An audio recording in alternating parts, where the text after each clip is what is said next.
Hi friends, welcome back to my channel. Friends ಎಲ್ಲರೂ ಹೇಗಿದ್ದೀರಾ? ನಾನು ತುಂಬ ಚೆನ್ನಾಗಿದ್ದೀನಿ. ಹಾಗೆ ನೀವೆಲ್ಲರೂ ಕೂಡ ಚೆನ್ನಾಗಿದ್ದೀರಾ ಅಂತ ಭಾವಿಸ್ತಾ ಆಫ್ಟರ್ ಲಾಂಗ್ ಟೈಮ್ ನಾನು ವಿಡಿಯೋನ ಅಪ್ಲೋಡ್ ಮಾಡ್ತಾಯಿದ್ದೀನಿ. ಮನಿ ಸೇವಿಂಗ್ ವಿಡಿಯೋನ ಲಾಸ್ಟ್ ಟೈಮ್ ನಾನು ಆಗಲೇ ವಿಡಿಯೋ ಹಾಕಿ ಒಂದು 5-6 ತಿಂಗಳೇ ಆಯಿತು ಅನ್ಕೋತೀನಿ ಮನಿ ಸೇವಿಂಗ್ಸ್ ವಿಡಿಯೋ ಹಾಕಿ. ಅಲ್ಲಿಂದ ಈಚೆಗೆ ನಾನೆಷ್ಟು ಅಮೌಂಟ್ನ ಸೇವ್ ಮಾಡಿಟ್ಟಿದ್ದೀನಿ ಅನ್ನೋದನ್ನು ನಾನು ನಿಮ್ಮ ಜೊತೆ ಶೇರ್ ಮಾಡ್ಕೊತಾ ಇದ್ದೀನಿ. ಮತ್ತು ಈ ಅಮೌಂಟಲ್ಲಿ ನಾನು ಏನು ತೊಗೋತೀನಿ ಅನ್ನೋದನ್ನು ಈ ವಿಡಿಯೋದಲ್ಲಿ ಶೇರ್ ಮಾಡ್ಕೋತೀನಿ. ಬನ್ನಿ ವಿಡಿಯೋನ ಸ್ಟಾರ್ಟ್ ಮಾಡೋಣ. ವಿಡಿಯೋ ಏನಾದರೂ ಇನ್ಫಾರ್ಮೇಟಿವ್ ಅಂತ ಅನಿಸಿದ್ರೆ ಪ್ಲೀಸ್ ಒಂದು ಲೈಕ್ ಮಾಡಿ, ಕಾಮೆಂಟ್ ಮಾಡಿ, ಶೇರ್ ಮಾಡಿ, ಹಾಗೆ ನನ್ನ ಚಾನಲ್ನ ಸಬ್ಸ್ಕ್ರೈಬ್ ಮಾಡ್ಕೊಳ್ಳಿ ಅಂತ ಹೇಳ್ತಾ ಬನ್ನಿ ವಿಡಿಯೋನ ಸ್ಟಾರ್ಟ್ ಮಾಡೋಣ. ನಾನು ಲಾಸ್ಟ್ ಟೈಮ್ ಕೂಡಿಟ್ಟಿರೋ ದುಡ್ಡಲ್ಲಿ ಒಂದು ಚಿಕ್ಕದಾಗಿರುವಂಥ 1 ಗ್ರಾಮ್ ಗೋಲ್ಡನ್ನ ನಾನು ಪರ್ಚೇಸ್ ಮಾಡಿದ್ದೆ. ಒಂದು ಚಿಕ್ಕ ಪುಟಾಣಿದು ಓಲೆನ ನಾನು ಪರ್ಚೇಸ್ ಮಾಡಿದ್ದೆ. ಆ ವಿಡಿಯೋನ ನಿಮ್ಮ ಜೊತೆ ಶೇರ್ ಮಾಡ್ಕೊಂಡಿದ್ದೆ. ಬಟ್ ಇವಾಗ ಈಗಿನ ಗೋಲ್ಡ್ ರೇಟಲ್ಲಿ ಗೋಲ್ಡನ್ನು ತಗೊಳಕ್ಕಂತೂ ಅದು ನನ್ನ ಸೇವಿಂಗ್ಸ್ ದುಡ್ಡಲ್ಲಿ ಗೋಲ್ಡನ್ನಂತೂ ತೊಗೊಳೋದಕ್ಕಾಗಲ್ಲ. ಅದಕ್ಕೆ ನಾನು ಈ ಸರಿ ಸಿಲ್ವರಲ್ಲಿ ಏನಾದ್ರು ತೊಗೊಳ್ಳೋಣ ಅಂತ ಅಂದ್ಬಿಟ್ಟು ತೊಗೊಂಡಿದ್ದೀನಿ.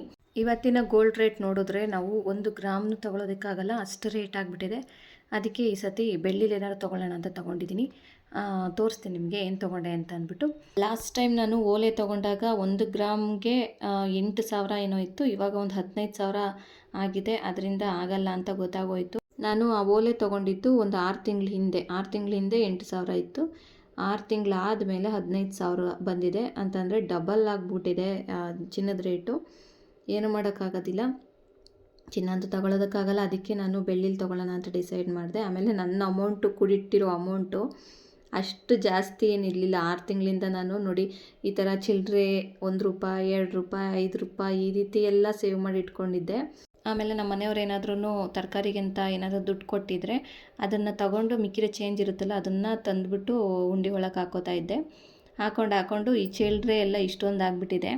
ಇನ್ನೂ ಅಮೌಂಟ್ನ ಜಾಸ್ತಿ ನಾನು ಸೇವ್ ಮಾಡ್ಬೋದಿತ್ತು.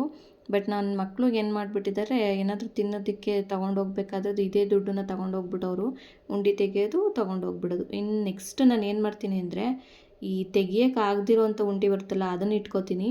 ಏನಿದ್ರೂ ಹೊಡೆದ್ಬಿಟ್ಟು ತೊಗೋಬೇಕು ಅಷ್ಟೇ. ಆ ಥರ ಉಂಡೆನ ಇಟ್ಕೋಬೇಕು ಅಂತ ಅಂದ್ಕೊಂಡಿದ್ದೀನಿ. ಕೆಲವರೆಲ್ಲ ಅನ್ಕೋಬೋದು, ಏನು ದುಡ್ಡು ಸೇವ್ ಮಾಡೋದು, ಇಷ್ಟು ದುಡ್ಡನ್ನು ಸೇವ್ ಮಾಡಿ ಇಟ್ಕೊಂಡಿದ್ದಾರಾ, ಇಷ್ಟನ್ನೇ ತೋರಿಸ್ಕೋಬೇಕಾ ಅಂತ ಅಂದ್ಬಿಟ್ಟು. ಹೌದು, ನಾನು ಇಷ್ಟನ್ನೇ ನನಗೆ ಜಾಸ್ತಿ ದುಡ್ಡು ಅಂತ ಅನಿಸುತ್ತೆ. ಯಾಕೆಂದರೆ ನಾನು ಸೇವ್ ಮಾಡ್ಕೊಂಡಿದ್ದೀನಿ. ನನ್ನ ಒಂದು ಬುದ್ಧಿನ ಉಪಯೋಗಿಸಿ ನಾನು ಇಷ್ಟೊಂದು ಸೇವ್ ಮಾಡಿದ್ದೀನಿ ಅಂತ ನನಗಂತ ಅನಿಸುತ್ತೆ. ಕೆಲವ್ರಿಗೆ ಅದು ಇಷ್ಟು ಅಮೌಂಟಾ ಅಂತ ಅನಿಸ್ಬೋದು. ಬಟ್ ನನಗೆ ಮಾತ್ರ ಅದು ದೊಡ್ಡ ಅಮೌಂಟೇ ಆಗಿರುತ್ತೆ. ಯಾಕೆಂದರೆ ಗೃಹಿಣಿಯರು ಮನೇಲಿ ಇದ್ದುಕೊಂಡು ಎಷ್ಟು ಉಳಿಸೋಕ್ಕಾಗುತ್ತೋ ಮನೆ ಖರ್ಚನ್ನೆಲ್ಲ ಕಳೆದು, ಇವಾಗ ಮನೆ ಖರ್ಚು ಅಂತಂದರೆ ಈಗಿನ ರೇಟಲ್ಲೆಲ್ಲ ನಿಮಗೆ ಗೊತ್ತು. ಆ ಖರ್ಚುಗಳಲ್ಲಿ ಉಳಿಸೋದು ಅಂದರೆ ತುಂಬಾ ಕಷ್ಟ. ದುಡ್ಡು ಬರೋರಿಗೇನೋ ಓಕೆ, ಅಕಸ್ಮಾತ್ ಏನಾದರೂ ಮಿಡ್ಲ್ ಕ್ಲಾಸಲ್ಲಿ ಇರೋರಿಗೆ ದುಡ್ಡನ್ನು ಸೇವ್ ಮಾಡೋದು ತುಂಬಾ ಕಷ್ಟ ಆಗಿಬಿಡುತ್ತೆ. ಅದರಲ್ಲಿ ನಾನು ಈ ಥರ ಚಿಲ್ಲರೆ ಎಲ್ಲನೂ ಸೇರಿಸಿ ನಾನು ದುಡ್ಡನ್ನು ಸೇವ್ ಮಾಡಿದ್ದೀನಿ. ನನಗೆ ಒಂಥರ ಖುಷಿಯಾಗುತ್ತೆ. ಇವಾಗ ಎಣಿಸ್ತಾ ಇದ್ದೀನ ಕೂತ್ಕೊಂಡು, ಇದು 1 ದಿನದ್ದಲ್ಲ, 2 ದಿನದ್ದಲ್ಲ, ಒಂದು 6 ತಿಂಗಳಿಂದ ನಾನು ಸೇವ್ ಮಾಡಿದ್ದೀನಿ. ಲಾಸ್ಟ್ ಟೈಮ್ ನಾನು ಏನು ಓಲೆ ತೊಗೊಂಡೋ ಅದೇ ಲಾಸ್ಟು. ಆಮೇಲೆ ಮತ್ತೆ ಸ್ಟಾರ್ಟ್ ಮಾಡಿದೆ, ಮತ್ತೆ ಉಂಡಿಗೆ ದುಡ್ಡು ಹಾಕೋದನ್ನ ಸ್ಟಾರ್ಟ್ ಮಾಡಿದೆ. ನಾನು ಲಾಸ್ಟ್ ವಿಡಿಯೋ ಏನು ಹಾಕಿದ್ದೆ ಮನಿ ಸೇವಿಂಗ್ದು, ಆ ವಿಡಿಯೋನಲ್ಲಿ ತುಂಬ ಜನ ಹೇಳಿದ್ದೀರಾ, ನಾವು ಇದೇ ಥರನೇ ಸೇವ್ ಮಾಡ್ತೀವಿ, ನಾವು ಉಳಿಸ್ಬಿಟ್ಟು ಮನೆ ಖರ್ಚಲ್ಲಿ ಉಳಿಸಿ ಸೇವ್ ಮಾಡ್ತೀವಿ ಅಂತ ಎಷ್ಟೋ ಜನ ಹೇಳಿದ್ದೀರಾ. ತುಂಬ ಖುಷಿಯಾಗುತ್ತೆ. ನಾನು ಒಬ್ಬಳೇ ಅಲ್ಲ ಫ್ರೆಂಡ್ಸ್ ಸೇವ್ ಮಾಡೋದು, ಎಲ್ಲ ಪ್ರತಿಯೊಬ್ಬರು ಗೃಹಿಣಿಯರು ಕೂಡ ಸೇವ್ ಮಾಡ್ತಾ ಇರ್ತಾರೆ. ಮತ್ತು ಇನ್ನೊಂದೇನು ಟಿಪ್ ಅಂದರೆ, ಸೇವ್ ಮಾಡೋರಿಗೆ ನಾವು ದುಡ್ಡನ್ನು ಹಾಕ್ತೀವಲ್ವ ಉಂಡೆ ಒಳಗಡೆ, ಅದನ್ನು ನಾವು ಮರ್ತು ಬಿಡಬೇಕು. ನಾವು ಹಾಕಿದ್ದೀವಿ ಈ ದುಡ್ಡನ್ನ ಇಲ್ಲಿದೆ ಅಂತ ಅಂದ್ಬಿಟ್ಟು ನಾವು ಅದನ್ನು ಮರ್ತು ಬಿಡಬೇಕು. ಆವಾಗಷ್ಟೇ ನಾವು ದುಡ್ಡನ್ನ ಸೇವ್ ಮಾಡೋದಕ್ಕೆ ಸಾಧ್ಯ. ಮರ್ತುಬಿಟ್ಟಾಗ ಏನಾಗುತ್ತೆ, ಅದು ಕಷ್ಟದ ಸಮಯದಲ್ಲಿ ನೆನಪು ಬರುತ್ತೆ. ಆ ಕ್ಷಣಕ್ಕೆ ಮರ್ತಿರ್ತೀವಿ ಅಷ್ಟೇ. ಕಷ್ಟ ಏನಾದರೂ ಬಂದಾಗ ಅದು ನೆನಪು ಬರುತ್ತೆ. ಆಮೇಲೆ ನಾನು ಲಾಸ್ಟ್ ವಿಡಿಯೋ ಹಾಕಿದಾಗ ಓಲೆ ತೊಗೊಂಡಿದ್ದು ಸುಮಾರು ಜನ ಕೇಳಿದ್ರಿ, ಅದು ಎಷ್ಟು ಗ್ರಾಮ್ ಇದೆ ಅಂತ ಅಂದ್ಬಿಟ್ಟು. ಅದು 1 ಗ್ರಾಮ್ ಇರೋದು KDMನಲ್ಲಿ ನಾನು ತೊಗೊಂಡಿದ್ದೆ. ನಾನು ಆ ಓಲೆನ ಪ್ರೆಸೆಂಟು ಯೂಸ್ ಮಾಡ್ತಾಯಿದ್ದೀನಿ, ಡೈಲಿ ವೇರ್ಗೆ ಯೂಸ್ ಮಾಡ್ತಾಯಿದ್ದೀನಿ. ಚೆನ್ನಾಗಿದೆ, ಡಿಸೈನು ಅಷ್ಟೇ ಚೆನ್ನಾಗಿದೆ. ಬಟ್ ಅದು ಆ ವಿಡಿಯೋನಲ್ಲಿ ನಾನು ತೋರಿಸಿದ್ದೀನಿ, ಬಟ್ ಅದು ಬ್ರೈಟ್ನೆಸ್ ಜಾಸ್ತಿಯಾಗಿ ಓಲೆ ಡಿಸೈನ್ ನಿಮಗೆ ಕಾಣಿಸಿಲ್ಲ. ಆದರೆ ಚೆನ್ನಾಗಿದೆ ಓಲೆ. ಖುಷಿಯಾಗುತ್ತೆ, ನಾನು ಸೇವ್ ಮಾಡಿರೋ ದುಡ್ಡಲ್ಲಿ ನಾನು ತೊಗೊಂಡಿದ್ದೀನಿ ಅಂತ ಅಂದ್ಬಿಟ್ಟು. ಯಾರ್ಯಾರು ಇನ್ನೂ ಸೇವ್ ಮಾಡೋದನ್ನೇ ಸ್ಟಾರ್ಟ್ ಮಾಡಿಲ್ಲ, ಯಾರು ಸೇವ್ ಮಾಡ್ತಾರೆ ಅಂತ ಅಂದ್ಕೊಂಡಿರೋರೆಲ್ಲ ಸುಮ್ಮನೆ ಅಂತೂ ಕೂರಬೇಡಿ, ಸೇವ್ ಮಾಡಿ. ₹1 ₹2 ಏನಾದರೂ ಹಾಕ್ತಾ ಹೋಗಿ, ಅದು ತುಂಬುತ್ತೆ ಒಂದಲ್ಲ ಒಂದು ದಿನ. ಆವಾಗ ನಿಮಗೆ ಖುಷಿಯಾಗುತ್ತೆ ಅಂತ ಹೇಳ್ತೀನಿ. ಈಗ ಇನ್ನೂ ಕೆಲವರು ಹೇಳ್ತಾರೆ, ನಮಗೆ ಬರೋದೇ ಸ್ವಲ್ಪ ಸಂಪಾದನೆ, ಅದರಲ್ಲಿ ಹೆಂಗೆ ನಾವು ಸೇವ್ ಮಾಡೋಕ್ಕೆ ಸಾಧ್ಯ ಅಂತ ಅಂದ್ಬಿಟ್ಟು. ಆದರೆ ಮನಸ್ಸಿದ್ರೆ ಮಾರ್ಗ ಅಂತ ಹೇಳ್ತಾರಲ್ಲ, ಎಷ್ಟು ಸಂಪಾದನೆ ಆಗುತ್ತೋ ಅಷ್ಟರಲ್ಲಿ ಆದಷ್ಟನ್ನು ಉಳಿಸೋದಕ್ಕೆ ಟ್ರೈ ಮಾಡಬೇಕು. ಅದು ಎಷ್ಟಾದರೂ ಆಗಲಿ, ತಿಂಗಳಿಗಿಷ್ಟು ಅಂತ ನಾನು ತೆಗೆದಿಟ್ಟೆ ಈ ತಿಂಗಳು ಅನ್ನೋಷ್ಟು ಮಟ್ಟಿಗಾದ್ರೂ ಇರಬೇಕು. ನಮಗೆ ಮನ್ಸಿಗೆ ಅನಿಸುತ್ತೆ ಎಲ್ಲದನ್ನೂ ತೊಗೋಬೇಕು, ಅದು ತೊಗೋಬೇಕು, ಇದು ತೊಗೋಬೇಕು. ಯಾರಿಗಿರಲ್ಲ ಆಸೆ? ಎಲ್ಲರಿಗೂ ಆಸೆ ಇದ್ದೇ ಇರುತ್ತೆ. ಬಟ್ ಎಷ್ಟು ನಮ್ಮ ಕೈಲಾಗುತ್ತೋ ಅಷ್ಟನ್ನು ಮಾತ್ರ ನಾವು ತೊಗೊಳ್ಬೇಕು. ಅದಕ್ಕೆ ಮೀರಿ ನಾವೇನಾದ್ರೂ ಆಸೆ ಪಟ್ಟು ತೊಗೊಂಡ್ರೆ ಸಾಲ ಆಗುತ್ತೆ ಹೊರತು ಇನ್ನೇನೂ ಆಗಲ್ಲ. ಅದನ್ನು ತೀರ್ಸೋದಕ್ಕಾಗಲ್ಲ, ಬಡ್ಡಿ ಮೇಲೆ ಬಡ್ಡಿ ಕಟ್ತಾನೆ ಇರಬೇಕಾಗುತ್ತೆ. ಹಾಗಾಗಿ ನಮಗೆ ಅನಿಸಿದ್ದನ್ನೆಲ್ಲ ತೊಗೊಳೋದ್ಕಿಂತ ಫ್ಯೂಚರ್ಗೋಸ್ಕರ ಏನು ಅಗತ್ಯಗಳಿದೆ ಅನ್ನೋದನ್ನ ಮೇಲೆ ಡಿಪೆಂಡ್ ಆಗುತ್ತೆ. ಅವ್ರವ್ರ ಮೆಂಟಾಲಿಟಿ ಫ್ರೆಂಡ್ಸ್. ಏನು ಗೊತ್ತಾ, ನಾವು ಯಾರಿಗೂ ಈ ಥರ ಮಾಡಿ ಅಂತ ಹೇಳೋದಕ್ಕಾಗಲ್ಲ. ಅವ್ರವ್ರ ಮನಸ್ಸಿಗೆ ಅನ್ನಿಸ್ಬೇಕು, ಸೇವ್ ಮಾಡ್ಕೋಬೇಕು ಮುಂದೆ ಫ್ಯೂಚರ್ಗೋಸ್ಕರನಾದ್ರೂ ಅಂತ. ಮಕ್ಳಿಗೋಸ್ಕರನಾದರೂ ಆಗಲಿ, ಒಂದು ಕಷ್ಟದ ಸಮಯಕ್ಕೋಸ್ಕರನಾದರೂ ಆಗಲಿ ಸೇವ್ ಮಾಡ್ಕೋಬೇಕು ಅಂತ ಅವ್ರವ್ರ ಮನಸ್ಸಿಗೆ ಅನಿಸಿದ್ರೆ ಮಾತ್ರ ಸಾಧ್ಯ ಆಗುತ್ತೆ ಅಷ್ಟೇ. ಈಗ ಎಕ್ಸಾಂಪಲ್ ನನಗೆ ಅಂತ ಅನಿಸ್ತಾ ಇರುತ್ತೆ, ಏನಾದ್ರೂ ವಸ್ತು ನೋಡಿದ್ರೆ ತೊಗೋಬೇಕು, ನಮ್ಮನೆಗೂ ಇದ್ದರೆ ಚೆನ್ನಾಗಿರುತ್ತಲ್ವಾ, ಅಥವಾ ಒಂದು ಬಟ್ಟೆ ನೋಡಿದಾಗಲಿ, ಒಂದೇನಾದರೂ ನೋಡಿದಾಗಲಾದ್ರೂ ನಮಗೆ ತೊಗೋಬೇಕು ಅಂತ ಅನಿಸುತ್ತೆ. ಬಟ್ ಮಿಡ್ಲ್ ಕ್ಲಾಸ್ ಫ್ಯಾಮಿಲಿ ಆ ಥರ ಆಗೋಲ್ಲ.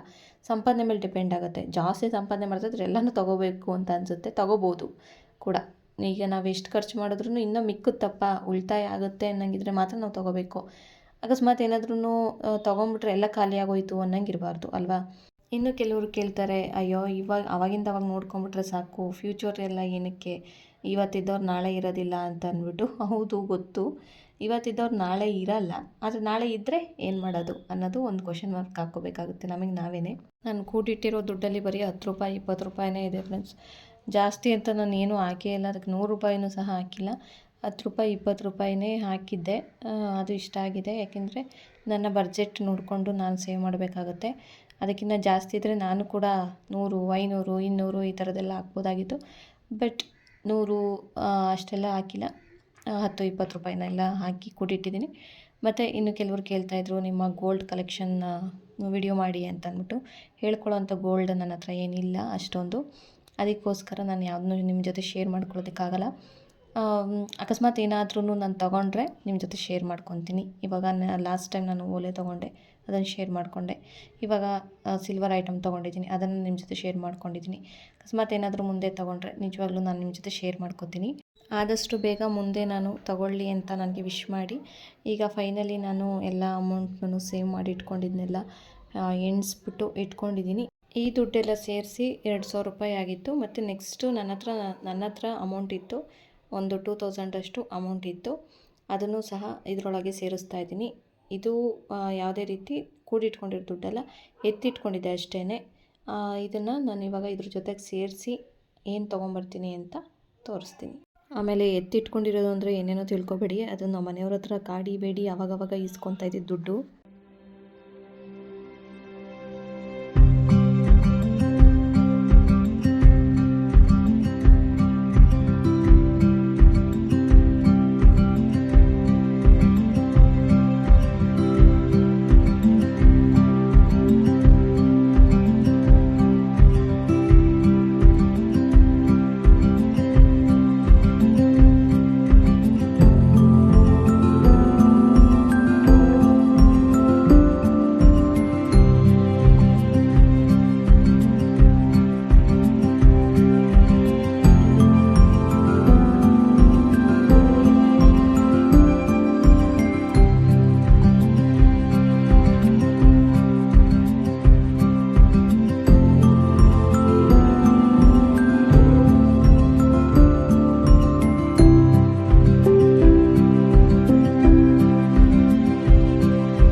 ಫೈನಲಿ ಏನು ತೊಗೊಂಬಂದಿದ್ದೀನಿ ಅಂತ ತೋರಿಸ್ತಾ ಇದ್ದೀನಿ ಫ್ರೆಂಡ್ಸ್. ನಾನು ತೊಗೊಂಡು ಬಂದಿದ್ದು ಏನು ಅಂತ ನೀವೇ ನೋಡಿ.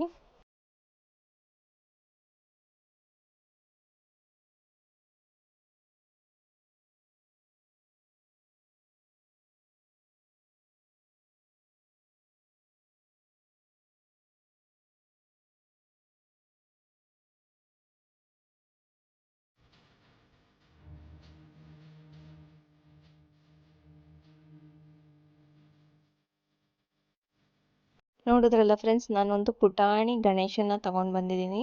ನಾನು ಯಾವಾಗಲಿಂದನೂ ಅಂದ್ಕೊತಾ ಇದ್ದೆ ನಮ್ಮ ಮನೆಗೆ ಒಂದು ಬೆಳ್ಳಿ ಗಣೇಶನ ತರಬೇಕು ಅಂತ ಅಂದ್ಬಿಟ್ಟು. ಅದಕ್ಕೆ ಈ ಪುಟಾಣಿ ಗಣೇಶನ ತೊಗೊಂಡು ಬಂದಿದ್ದೀನಿ. ಇದು ಬಂದು 15 ಗ್ರಾಮ್ ಇದೆ. 15 ಗ್ರಾಮ್ಗೆ 4,500 ರೂಪಾಯಿ ಆಯಿತು. ಇನ್ನು 500 ರೂಪಾಯಿ ಎಕ್ಸ್ಟ್ರಾ ಹಾಕಿ ಈ ಪುಟಾಣಿ ಗಣೇಶನ ತೊಗೊಂಡು ಬಂದಿದ್ದೀನಿ. ನಾನು ತುಂಬ ದಿನದಿಂದ ಅಂದ್ಕೊತಾ ಇದ್ದೆ ಒಂದು ಗಣೇಶನ ತೊಗೊಂಡು ಬರಬೇಕು ಅಂತ ಅಂದ್ಬಿಟ್ಟು. ಅದಕ್ಕೆ ನಾನು ಇವಾಗ ಗಣೇಶನ ತೊಗೊಂಡು ಬಂದಿದ್ದೀನಿ. ಹಾಗೆ ನನ್ನ ಸೆಕೆಂಡ್ ಸೇವಿಂಗ್ ಮನಿಯಲ್ಲಿ ನಾನು ಗಣೇಶನ ತೊಗೊಂಡು ಬಂದಿದ್ದೀನಿ. ಅದೊಂದು ಮೆಮೊರಿ ಇರುತ್ತೆ ಫ್ರೆಂಡ್ಸ್.